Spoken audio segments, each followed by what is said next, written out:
प्रभु यीशु मसीह के मधुर नाम में आपका स्वागत है and I hope you are enjoying the series book of Mark. If you are first time you are listening our sermon, so you can go back in our YouTube channel. और YouTube channel पे आपको हमारे वो और सारे sermon मिलेंगे और you can catch up with from the chapter 1. And today we will dwelling in chapter 6 और छठे अध्याय के हम लोग 7 से लेके 13 वर्सेस को देखेंगे. तो मैं विश्वास करता हूँ कि इन वचनों के द्वारा प्रभु आपको बहुत आशीष दे रहे हैं, आपको बहुत कुछ सीखने को मिल रहा है. और फिर भी अगर कोई भी ऐसा सवाल होता है, कोई भी ऐसी बात है जो आप शेयर करना चाहते हैं, you know how to approach us. आप हमारे व्हाट्सएप नंबर पे भी बातचीत कर सकते हैं. You can write in the comments. और जो लोग पर्सनली जानते हैं वो कभी भी फ़ोन कर सकते हैं. So anyway, the ultimate desire is that to keep growing in the Lord, keep learning from the word. And maybe there are so many things that even we are not touching, or maybe we are not thinking that way, so you can teach us. कुछ भी ऐसा होता है कि आपको लगता है कि ये चीज़ हम लोगों ने मिस करा है या यहाँ पर इस चीज़ के बारे में बातचीत की जा सकती थी, then please feel free to contact us, और we would be happy to learn from you people. So आइए हम अपने वचन में चलें और प्रार्थना करें कि प्रभु आज के वचन के द्वारा हमसे बातचीत करें. Let us pray. Father God, we thank you for this wonderful time. We commit our lives into your hands, Father God, and we look to you. और यही प्रार्थना करना चाहते हैं प्रभु कि आज अपने वचनों के द्वारा हमसे बातचीत करें. प्रभु, हमारी बुद्धि, हमारी समझ, सब कुछ हम आपके हाथ में देते हैं और यही चाहते हैं प्रभु कि आज जब हम सुने तो आपकी आवाज़ को सुन सकें. यीशु मसीह के नाम से इस प्रार्थना को मांगते हैं, आमीन. पिछले हफ्ते में जब हमने पहली 6 वर्सेस को देखा था तो वहाँ पर हमने एक चीज़ को देखा था कि यीशु का अपने ही लोगों में आदर नहीं हो रहा है. यीशु अपने ही नगर में गए हैं, अपने ही लोगों के पास गए हैं, उन लोगों के पास गए हैं जो लोग यीशु को बहुत अच्छे से जानते थे. और वो लोग खुद भी इस चीज़ की बात कर रहे हैं कि इसके परिवार को हम जानते हैं, उसके भाइयों की बात कर रहे हैं, उसके घर की बात कर रहे हैं. But still they were not ready to accept the teaching of Jesus. Maybe they were thinking that how this person can teach us. We know his family. हमें इसका background पता है, तो ये ऐसी वाली बातें कैसे कर सकता है. So maybe they were thinking, they were expecting the same teaching what Jesus gave to them, maybe from the mouth of Pharisees or maybe from the mouth of scribes. शास्त्रियों के द्वारा और फरीसियों के द्वारा अगर वही सेम चीज़ बोली जाती जो यीशु मसीह ने बोला था तो शायद वो एक्सेप्टेबल था. And this tells the status of the mind of people. और मुझे लगता है कि जिस समाज में आप और मैं रहते हैं यहाँ पर भी ये चीज़ें बहुत ही एप्लीकेबल हैं, बहुत ही आसानी से देखी जा सकती हैं, क्योंकि हमारे समाज में भी ये चीज़ देखी जाती है कि कौन बोल रहा है, क्या बोला जा रहा है ये मैटर नहीं करता है, लेकिन किसने बोला है ये मैटर करता है. So we also give the face values, not the contents values. किसने बोला है वो इम्पॉर्टेंट होता है, लेकिन क्या बोला जा रहा है वो इम्पॉर्टेंट नहीं होता है. तो जब आप और मैं इस समाज में रहते हैं तो आप कैसे सोचते हैं? How do you think? Where do you see in the story of Mark when he is taking us towards the story, उस स्टोरी में लेके चल रहा है जहाँ पर यीशु मसीह उस एक ऐसे समाज में जी रहे हैं. तो हमारी यही प्रार्थना है और यही डिज़ायर है कि हम एक ऐसा समाज बना सके जैसे पतरस बोला अपने लेटर में, we may become the society, the place of the saints. हम सारे बदलते चले जाएं, हम सारे प्रभु यीशु मसीह जैसे होते चले जाएं. आप मेरे साथ निकाल सकते हैं book of mark and chapter 6.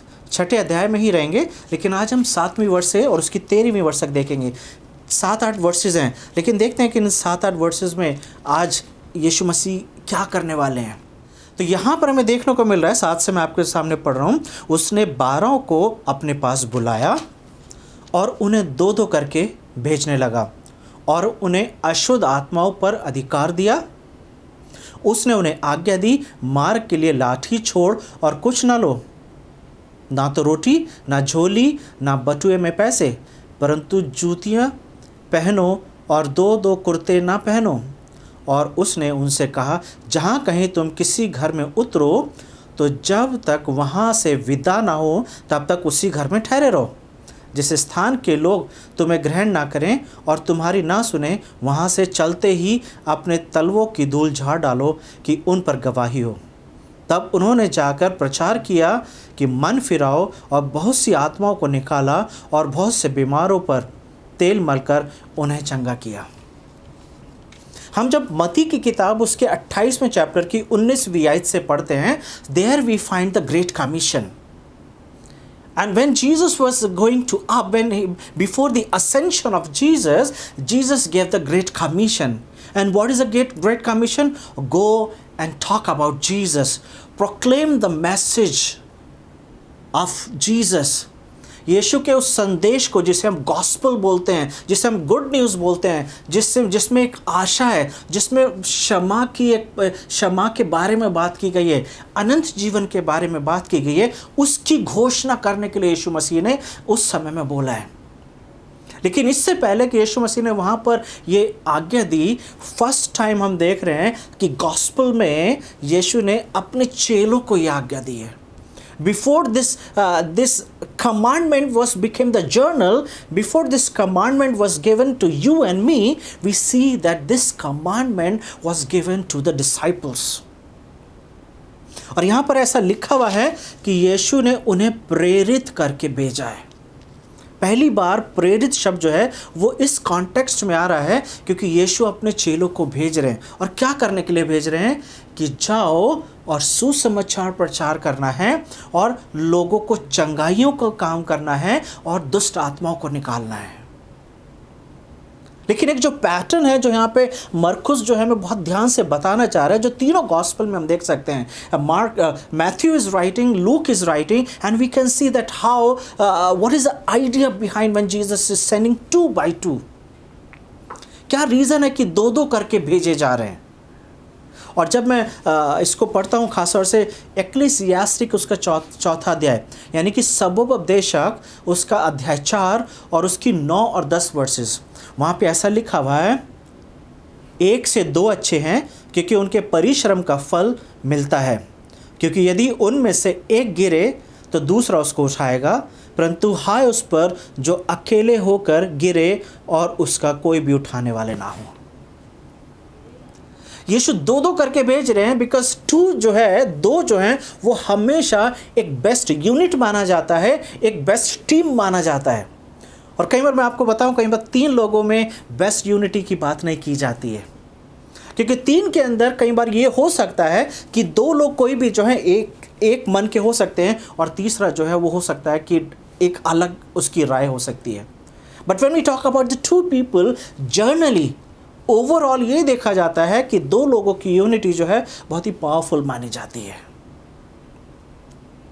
और यहाँ पर हम देख रहे हैं कि यीशु 2-2 करके भेज रहे हैं। And what they will do? They will do exactly what Jesus is doing. अब तक यीशु जो करते हुए आ रहे हैं उसी सेम चीज़ को करने के लिए यीशु उन्हें भेज रहे हैं। यीशु ने दुष्ट आत्माएं निकाली हैं और यहाँ पे लिखा हुआ है कि यीशु ने उन्हें पावर दी कि वो दुष्ट आत्माओं को निकाल सके, अशुद्ध आत्माओं को निकाल सके। यीशु अभी तक चंगाइयों के काम को कर रहे हैं और इन्हें चंगाइयों के काम करने की सामर्थ्य दी है कि वो जाके बीमारों को ठीक कर सके। यीशु मसीह उपदेश दे रहे हैं और ये लोग भी जाके उपदेश दे रहे हैं। So we can see what Jesus is doing, what the teacher is doing. He is giving the same ministry. उसी काम को वो अपने चेलों को करने के लिए बोल रहे हैं। तो इसलिए आज के संदेश को जो मैंने टाइटल दिया है वो टाइटल दिया है मिशन पॉसिबल। मिशन पॉसिबल यानी कि एक संभव मिशन, मिशन संभव यानी कि एक ऐसा कार्य जो पॉसिबल किया जाता है। मिशन इम्पॉसिबल नहीं दिया यीशु ने, लेकिन इस मिशन के साथ यीशु ने उन्हें आज्ञा भी दी है कि क्या करना है। जैसे कि यहाँ पे लिखा हुआ है 8वीं आयत में कि उसने उन्हें आज्ञा दी, मार्ग के लिए लाठी छोड़ और कुछ ना लो, ना रोटी, ना झोली, ना बटुए, परंतु जूतियाँ पहन लो और 2 जोड़ी कपड़े भी नहीं पहन लेना है। जिस समय में यीशु इस बात को कर रहे हैं, जिस समय में यीशु अपने चेलों को भेज रहे हैं, वहाँ पर यीशु अपने चेलों को एक चीज़ सिखाना चाह रहे हैं क्योंकि जब यीशु पृथ्वी पर आए हैं, so he doesn't have any resources to use. उनके पास कुछ एडिशनल कुछ नहीं है। हम देखते हैं मत्ती यूहन्ना की किताब में जब कुछ चेले यीशु के पीछे पीछे चल रहे थे और वो कहते हैं कि हमें देखना चाहते हैं कि आप कहाँ रहते हो, तो यीशु मसीह ने बोला लोमड़ियों के तो भट्ट हैं, लेकिन मनुष्य के पुत्र को सर रखने की जगह नहीं है। So what Jesus was saying that I have not come here to make my own possessions. मेरे पास कुछ भी एडिशनल नहीं है। If I have something I have forgiveness, if I have something I have eternal life. और यहाँ पर यीशु मसीह उन्हें बोल रहे हैं कि डोंट डिपेंड ऑन एनीथिंग, ना तो उस पैसे को जो आपके पास है, ना तो उन एक्स्ट्रा कपड़ों के लिए कि आपको कपड़े चेंज करने पड़ेंगे, कपड़े पहनने होंगे, या रोटी की हम क्या खाएंगे। But Jesus is saying totally depend upon God. When you are going for the ministry, जब आप प्रभु के काम के लिए जा रहे हैं, तो सबसे बड़ी डिपेंडेंसी जो होती है, यीशु मसीह वहाँ पर उन्हें सिखाना चाह रहे हैं, वो डिपेंडेंसी जो होती है वो केवल परमेश्वर के ऊपर हो सकती है। यीशु मसीह वहाँ पर एक एग्जाम्पल सेट करना चाहते हैं और वो यही बताना चाह रहे हैं कि मिनिस्ट्री के लिए जो डिपेंडेंसी है, मिनिस्ट्री के लिए अगर किसी चीज़ के ऊपर आश्रित होना है, किसी के ऊपर डिपेंड होना है, तो वो केवल और केवल परमेश्वर के ऊपर होना है। और चेलों के लिए हो सकता है कि एक नई चीज़ होगी कि उन्हें अपने साथ कुछ भी कैरी नहीं करना है। और साथ ही साथ यीशु मसीह ने 10वें वर्ष में ये भी बोला है, उसने उनसे कहा जहाँ कहीं तुम किसी के घर में उतरो तो जब तक वहाँ से विदा ना लो तब तक वहीं ठहरे रहना। और 11वें वर्ष में लिखा है कि जिस स्थान के लोग तुम्हें ग्रहण ना करें तो और तुम्हारी ना सुने, वहाँ से चलते ही अपने तलवों की धूल झाड़ देना। यीशु मसीह एक यहूदी समाज में अपने चेलों को भेज रहे हैं। यीशु मसीह एक ऐसे तरीके से मिनिस्ट्री कर रहे हैं, क्योंकि यीशु के बारे में जब हम बात करते हैं तो ज़्यादातर हम यही देखते हैं कि यीशु सिर्फ यहूदी समाज में ही उन्होंने ट्रैवल करा है। उनका संदेश जो था वो पूरी मानव जाति के लिए था। इसलिए यूहन्ना 3:16 में लिखा हुआ है, क्योंकि परमेश्वर ने जगत से ऐसा प्रेम करा कि उसने अपना इकलौता पुत्र दे दिया। God so loved the world. So message of Jesus is for the world. लेकिन यीशु स्वयं जो हैं वो सिर्फ एक छोटे से एरिया में उन्होंने अपनी मिनिस्ट्री करी है 3-3.5 साल। और आज जब वो अपने चेलों को भेज रहे हैं तो वो सिर्फ सेलेक्टेड लोगों के पास भेज रहे हैं। इसलिए दूसरे गॉस्पेल में हम देखते हैं कि यीशु मसीह ने जब चेलों को भेजा था तो ये बोला था कि अन्य जातियों के नगरों में नहीं जाना, सिर्फ यहूदियों के नगरों में जाना है। और यहाँ पर यीशु मसीह बोल रहे हैं कि अगर कोई तुम्हें ग्रहण ना करे तो अपने तलवों की धूल को झाड़ देना। उस समय में ये सोचा जाता था, ये विश्वास किया जाता था कि जब इस यहूदी लोग अन्य जातियों के नगरों में से होकर निकला करते थे और जब उनके नगरों से बाहर आते थे तो अपने तलवों की, अपने सैंडल्स की धूल भी झाड़ देते थे, क्योंकि उनका ये बिलीव था कि अन्य जातियों के नगरों से उन्हें कोई भी चीज़ नहीं लेनी है। They have nothing to do, no business with the Gentiles. So if they are traveling through the Gentile city, they even have to shake off the dust. क्यों? क्योंकि अन्य जातियों के साथ किसी भी तरीके का व्यवहार नहीं करना है, और अगर व्यवहार नहीं करना है तो उनकी धूल भी किसी भी तरीके से उनके नगर में या उनके साथ नहीं जानी चाहिए। And this was the concept. और यीशु मसीह यहाँ पर अभी तक अपने चेलों को उन्हें ये सिखाना है कि अभी पहले इसी चीज़ को सीखेंगे, लेकिन जब हम देखेंगे कि एंड में तो वहाँ पर यीशु मसीह उन्हें पूरी दुनिया में भेजना चाहते हैं। तो this was the concept of the Jewish, और यीशु मसीह उन्हें जूइश कॉन्सेप्ट के हिसाब से ही चीज़ों को सिखा रहे हैं। और 12वें वर्ष में लिखा हुआ है, तब उन्होंने जाकर प्रचार किया कि मन फिराओ। यहाँ पर यीशु मसीह उन्हें ये नहीं बोल रहे हैं कि जाके एक संदेश को क्रिएट करना है। यीशु मसीह वहाँ पर जाकर ये नहीं बोल रहे हैं कि इन्हें जाकर एक संदेश को क्रिएट करना है, लेकिन मन फिराव का संदेश जो यूहन्ना बपतिस्मा देने वाला बोल रहा था, जो प्रभु यीशु मसीह दे रहे थे, उसी संदेश को इन्हें जाके बोलना है। यहाँ पे एक चीज़ लिखी हुई है कि मन फिराव का उन्होंने प्रचार करा, but they are not changing the heart of people. वो जाके लोगों के मन को नहीं बदल रहे हैं, लेकिन उनका संदेश ऐसा होना चाहिए, उनके संदेश में वो पावर होनी चाहिए कि जब लोग सुने तो मन फिराएं। और ये चीज़ आप और मैं सीख सकते हैं। It is not your job and my job to change people, क्योंकि बदलाव लाने का कार्य परमेश्वर का है। लेकिन आपका और मेरा क्या कार्य है कि हमें जाके हमें प्रचार को इस तरीके से प्रेजेंट करना है, हमारा संदेश इस तरीके का होना चाहिए कि सुनने वाला इस बारे में सोचे कि क्या उसके जीवन में पाप पाया जाता है, क्या उसे मन फिराव की ज़रूरत है कि नहीं है।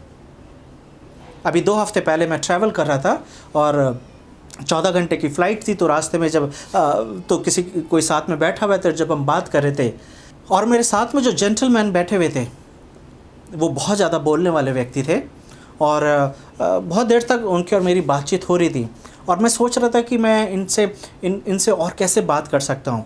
और बहुत ही धार्मिक प्रवृत्ति के इंसान थे और जब बातचीत चल रही थी तो मैंने उनसे सिर्फ एक ही सवाल पूछा, क्या आपको मोक्ष की प्राप्ति हो गई है? और उन्होंने बोला हाँ। मैंने दूसरा सवाल पूछा कि मोक्ष की प्राप्ति के लिए तो पापों की क्षमा ज़रूरत होती है, तो क्या आपको पापों की क्षमा मिल गई है? और फिर वो व्यक्ति सोचने लगे और उसके बाद हमारा कॉन्वर्सेशन बहुत देर तक चलता रहा। मेरे ख्याल से इंडिया पहुंचने वाले थे और तब तक कॉन्वर्सेशन चलता रहा। लेकिन इस कॉन्वर्सेशन में वो व्यक्ति जो थे वो सोचने लगे और उनको इस बात और वो ये सोचने लगे कि क्या उन्हें पापों की क्षमा मिली है कि नहीं मिली, क्योंकि उन्होंने मुझे बोला है कि मोक्ष की प्राप्ति हो गई है। और मैं यही उसी पॉइंट पे लाना चाह रहा था ताकि वो इसके बारे में सोचें कि मोक्ष की प्राप्ति के लिए पापों की क्षमा ज़रूरी है और पापों की क्षमा केवल प्रभु यीशु मसीह ही दे सकते हैं। I was not changing that person, but in my communication, in my talking, I was making him think. मेरी यही इच्छा थी कि वो सोचें। और यहाँ पर चेले जो हैं वो मन फिराव का प्रचार कर रहे हैं, वो लोगों को नहीं बदल रहे हैं, but they are the way they are preaching, people have to think about their life. और यहाँ पर ऐसा लिखा हुआ है और 13वीं वर्ष में, और बहुत से दुष्टात्माओं को निकाला और बहुत से बीमारों को तेल मल के ठीक करा है। तो एक चीज़ हम देख रहे हैं, वही मिनिस्ट्री जो प्रभु यीशु मसीह कर रहे थे उसी मिनिस्ट्री को चेले कर रहे हैं। लेकिन एक चीज़ है जो चेलों ने नहीं करी है, जो बिल्कुल नहीं है, वो क्या है कि वो बीमारों पर तेल मल के उनको चंगाइयों की प्रार्थना कर रहे हैं। तेल मलना जो है वो यहूदी कॉन्सेप्ट का एक कल्चर था, लेकिन हम यीशु मसीह के समान हम यीशु मसीह को कहीं पर भी तेल मलते हुए नहीं देखते हैं। बट वी सी दैट चेलों ने अगर कोई चीज़ जो अलग करी है, जो यीशु मसीह ने नहीं करी थी, वो सिर्फ यही थी कि वो लोगों के ऊपर तेल मलकर उन्हें चंगा कर रहे थे। हमारे समाज में भी बहुत सारी ऐसी जगहें हैं जहाँ पर तेल और पानी बेचे जाते हैं और भेजे जाते हैं।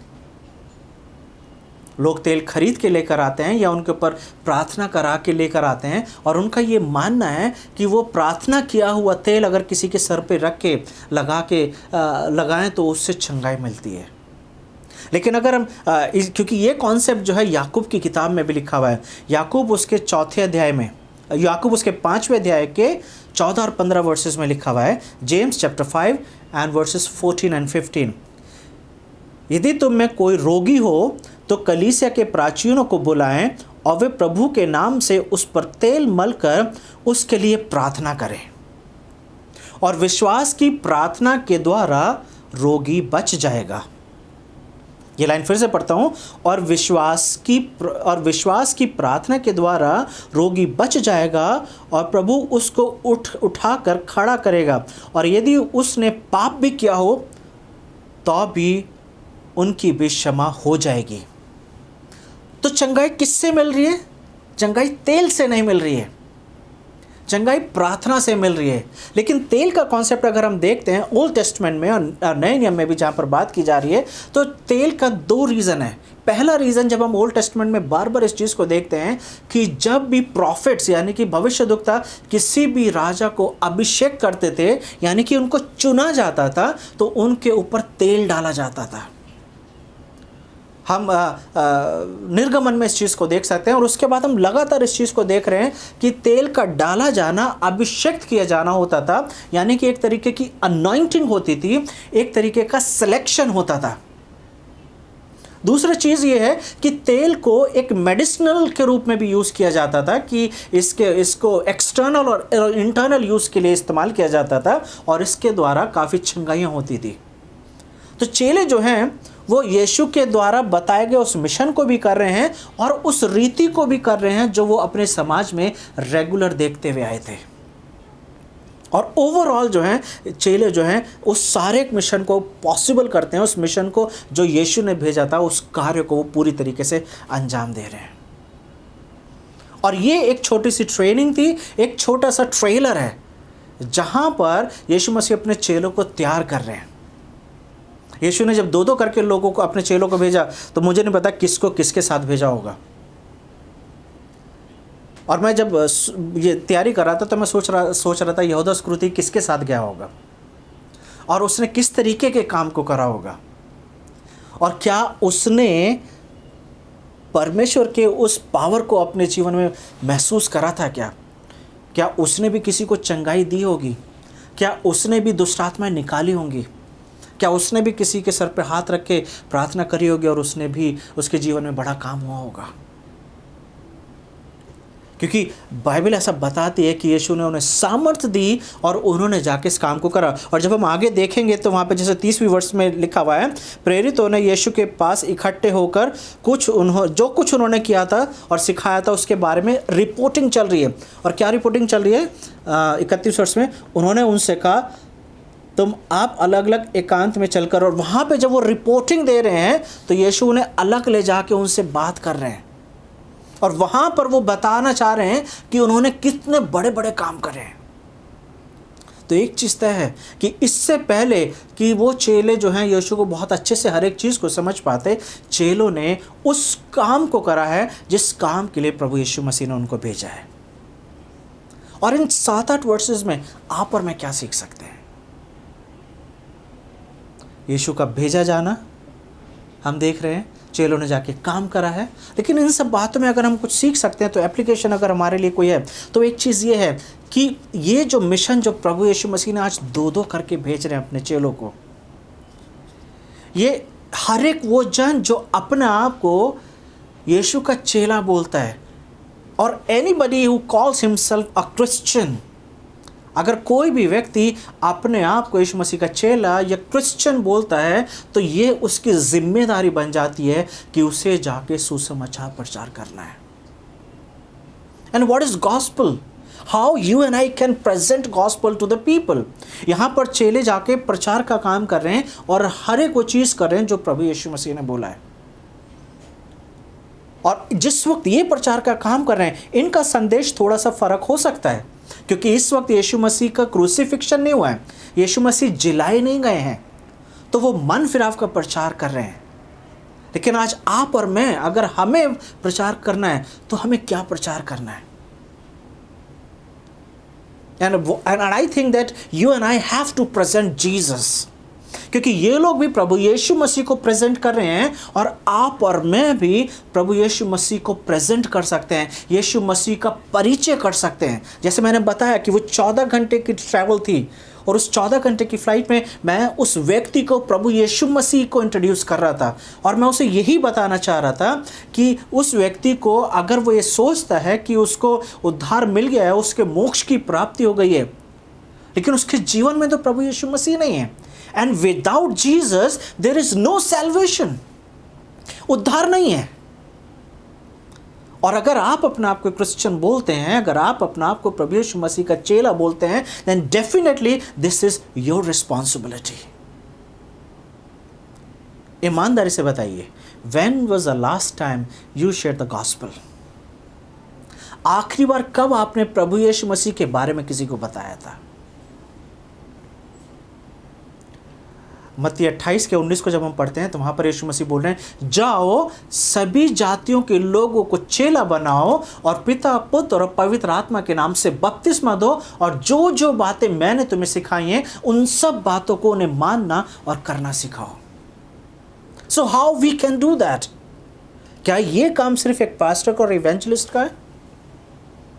आई थिंक हर एक वो जन जो क्रिश्चियन है, हर एक वो जन जो प्रभु यीशु मसीह पर विश्वास करता है, अगर हमारा चाल चलन, अगर हमारा जीवन ऐसा हो जाए कि जिन लोगों में हम उठते बैठते हैं, जिन लोगों के साथ हम चलते फिरते हैं, जो लोग हमें रेगुलर देखते हैं, अगर वो हमारे जीवन में प्रभु यीशु मसीह को देखेंगे तो उनके जीवन में बदलाव आ जाएगा।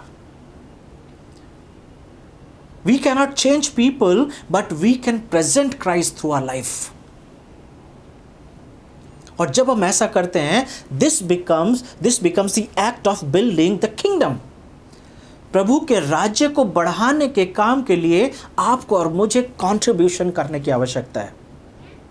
यीशु मसीह अपने चेलों को भेज रहे हैं ताकि परमेश्वर का राज्य बढ़ सके। हम प्रार्थना करते हैं, आए हमारे बाप की दुआ में, कि तेरा राज्य आए।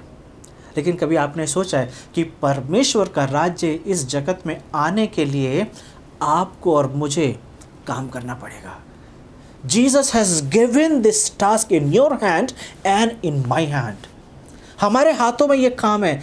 परमेश्वर ने अपने राज्य को बढ़ाने का काम, परमेश्वर के राज्य की बढ़ाने की जिम्मेदारी आपके और मेरे हाथ में दी हुई है। क्या आप इस काम को कर पा रहे हैं? I want to encourage you, whatever you do, whatever your profession, whatever your business, जो भी कुछ आप करते हैं, अगर वो परमेश्वर के राज्य से बड़ा है आपके लिए, then definitely you have to think about your life. क्योंकि आपके और मेरे जीवन के लिए सबसे बड़ा कार्य जो दिया गया है वो यही है कि परमेश्वर के राज्य को बढ़ाना है। दूसरा चीज, परमेश्वर का राज्य हम बढ़ा कैसे सकते हैं? क्या हमें अपना अकेले काम करना पड़ेगा क्या? दूसरा कुरिन्थियों और उसकी 6 वर्ष को अगर आप देखते हैं, 2 Corinthians chapter 6 and verse 1, वहां पर ऐसा लिखा हुआ है, we are the co-workers of God. We never work alone. हम कभी भी अकेले काम नहीं करते हैं, हम परमेश्वर के साथ काम करते हैं।